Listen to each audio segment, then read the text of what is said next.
अगर आपको भविष्य के लिए इन्वेस्ट करना हो तो एक ही नाम याद आता है, जहन में एक ही नाम होता है कि LIC, यानी कि भविष्य के लिए बीमा लीजिए और अपने आज को और अपने कल को सुरक्षित कीजिए। तभी तो कहा जाता है जीवन के साथ भी और जीवन के बाद भी। लेकिन अब LIC अपने जीवन को सुरक्षित करने के लिए, अपने भविष्य को सुरक्षित करने की लड़ाई लड़ रही है।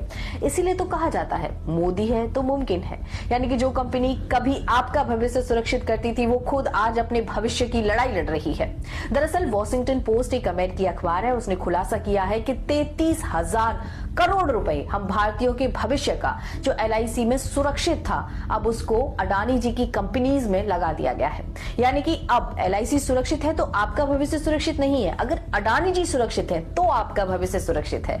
ये 33,000 करोड़ रुपए भारतीय सरकार ने LIC पे प्रेशराइज किया, LIC को प्रेशर बनाया एंड देन LIC ने अडानी जी की कंपनीज में अपना 33,000 करोड़ रुपए इन्वेस्ट किया। क्यों किया? क्योंकि अडानी जी पर अमेरिका में फ्रॉड का केस चल रहा है। कोई भी बड़ी बैंक अडानी जी की कंपनीज में इन्वेस्ट करने के लिए तैयार नहीं है। इसीलिए आपके भविष्य का जो पैसा LIC में सुरक्षित था, अब वो अडानी जी की कंपनीज में लगा दिया गया है। अगर आपको भविष्य